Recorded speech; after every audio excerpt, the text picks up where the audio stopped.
movie written and directed by her husband, John, and it was so much fun, we decided to do it. In the golden glare of Hollywood, few stars shine with both elegance and quiet power. But behind that calm British poise lies a woman who once couldn't even speak without fear. Before the fame, before the red carpets and leading roles, Emily Blunt was just a shy little girl from London, trapped inside her own silence. Her stutter was so severe that speaking in class felt like walking through fire. Yet somehow, the same voice that once betrayed her would one day command entire worlds on screen. From a nervous schoolgirl to the heroine of Edge of Tomorrow, from the delicate charm of The Devil Wears Prada to the haunting grace of A Quiet Place, Emily's story is not just about success, it's about survival. How does someone who once feared her own voice become one of Hollywood's most respected storytellers? And what price does grace demand in a world that celebrates perfection? This is the story of Emily Blunt, the actress who turned vulnerability into power, silence into strength, and fear into art. Emily Olivia Leah Blunt was born on February 23, 1983, in Wandsworth, London, the second of 4 children in a warm but ambitious British family. Her father was a barrister, her mother a former actress and teacher. From the outside, her childhood looked perfect. A cozy London home, laughter around the dinner table, the hum of everyday life. But inside that young girl's world was a storm no one could see. At the age of 7, Emily developed a severe stutter. Words would catch in her throat like broken glass, and each attempt to speak brought humiliation and isolation. Teachers misunderstood her silence. Classmates mocked her hesitations. For years, Emily hid behind quiet smiles and avoided conversations. Yet her parents never stopped believing she had something special, a spark waiting to ignite. When a teacher suggested she try acting to help her speech, Emily reluctantly stepped onto the stage. And something miraculous happened. Under the warm lights, pretending to be someone else, she found her voice. The rhythm of dialogue became her therapy, the stage her refuge. Acting didn't just heal her, it transformed her. That small school play was the first time Emily Blunt spoke freely. And the world listened. After overcoming her stutter, Emily Blunt carried one truth with her. Performance was her lifeline. At 16, she was discovered by an agent while performing at the Edinburgh Fringe Festival. Soon after, she was cast in stage productions opposite some of Britain's finest actors. On the theater stage, she learned discipline, timing, and the art of becoming someone else completely. Her television debut came in 2003 with Boudica and Henry VIII, where she portrayed a young queen filled with fire and fragility. Critics noticed her intensity, that rare mix of vulnerability and control. But Hollywood still seemed far away. Then came 2006. A supporting role in The Devil Wears Prada would change everything. As Emily Charlton, the razor-tongued assistant with perfect posture and sharp wit, she didn't just play a character, she stole every scene. Audiences loved her attitude. Critics praised her precision. In a film dominated by Meryl Streep and Anne Hathaway, it was the unknown British newcomer who left a lasting impression. Overnight, Emily Blunt became the name everyone wanted to know. She had entered Hollywood not with noise or scandal, but with skill, humor, and quiet fire. And beneath that newfound fame, the shy girl from London was finally learning to believe. Maybe she truly belonged here. After The Devil Wears Prada, the world expected Emily Blunt to fade as another British supporting act. But she didn't fade. She ascended. Her next roles proved her range was no coincidence. In The Young Victoria, 2009, Emily stepped into the crown of a young queen. Not the stiff, distant monarch from textbooks, but a woman of warmth, wit, and quiet defiance. The film earned her a Golden Globe nomination and reintroduced her as something rare in Hollywood, an actress who could command power without ever raising her voice. Then she broke the mold entirely. In Looper, Sicario, and Edge of Tomorrow, Emily shattered every expectation of the delicate British beauty.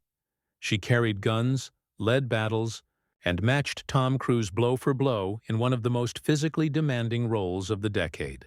Critics called her the thinking man's action star. Audiences simply called her unstoppable. Yet behind the on-screen strength was a grounded, deeply human performer. On set, she was known for her dry humor and fierce professionalism. Off-set, she was carving a life far away from Hollywood chaos, marrying actor-director John Krasinski in 2010. Together, they built a partnership admired as one of the industry's most genuine. In 2018, the couple co-created A Quiet Place, a hauntingly beautiful film where silence itself became the language of love and fear.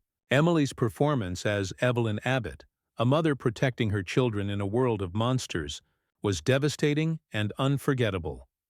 The film wasn't just a box office triumph, it was proof that Emily Blunt was no longer anyone's co-star. She was a force, a filmmaker, and a storyteller in her own right. From royal chambers to alien wars to post-apocalyptic silence, she had conquered every world she entered, gracefully, powerfully, and entirely on her own terms. In a city that thrives on chaos, Emily Blunt became known for something almost radical. Her calm. She didn't chase headlines, she didn't court drama, and she didn't play the Hollywood game. But perfection has its own pressure. As her fame grew, so did the expectations. Casting directors questioned if she could lead major blockbusters. Some critics dismissed her as too British, too soft-spoken, or too safe for an industry that glorifies extremes. Behind the elegant red carpet smiles, Emily quietly wrestled with the same insecurities that had haunted her childhood. The fear of being unheard.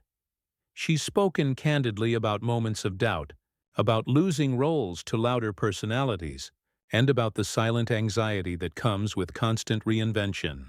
In interviews, she admitted, "You're only as good as your last film." And that's a terrifying truth. When Mary Poppins Returns, 2018, was announced, skepticism followed her like a shadow. Could anyone live up to Julie Andrews' iconic performance? The pressure was immense, but Emily didn't try to replace the legend. She reinvented the role with her own wit and warmth. And when the film premiered, even the toughest critics agreed. She had done the impossible. Still, being scandal-free in Hollywood is its own paradox. While others used controversy to stay relevant, Emily's restraint made her mysterious, even distant. In an age of overexposure, she remained private, prioritizing family and authenticity over fame. But that quiet dignity came at a cost.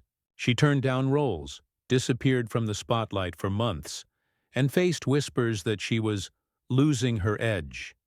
Yet through it all, Emily Blunt never let Hollywood define her. She defined herself, not through noise, but through consistency, courage, and class. For Emily Blunt, rebirth didn't come through scandal or reinvention for attention. It came through artistry. After years of balancing between blockbusters and intimate dramas, she found her voice again in the most unexpected place: silence. With A Quiet Place and its sequel, Emily and John Krasinski didn't just make a hit. They created a phenomenon. The film turned fear into emotion, and silence into power. Her portrayal of Evelyn Abbott, a mother navigating terror with strength and tenderness, earned universal acclaim.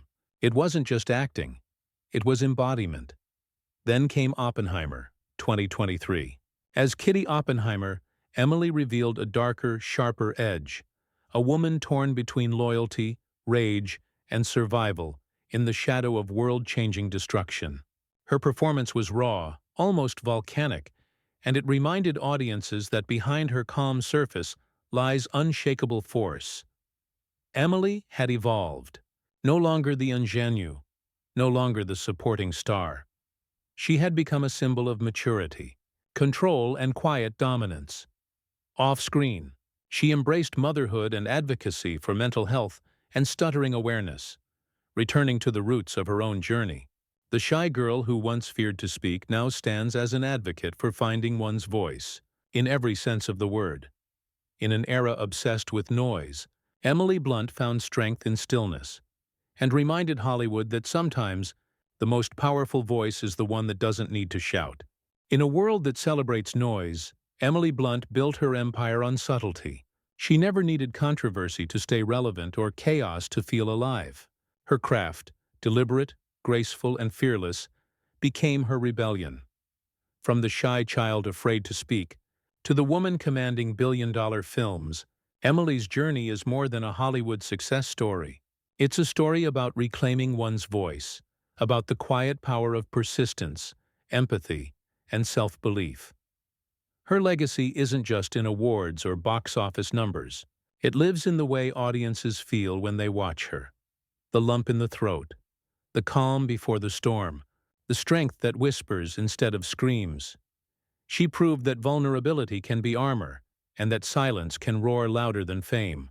In her presence, Hollywood remembered something vital. True power doesn't shout. It endures. Emily Blunt's journey reminds us that elegance and strength aren't opposites. They are the same light, shining from different sides. If her story moved you, share it, because somewhere out there, another quiet voice is waiting to be heard. Like, comment, and subscribe for more untold stories behind the stars who rise, fall, and rise again.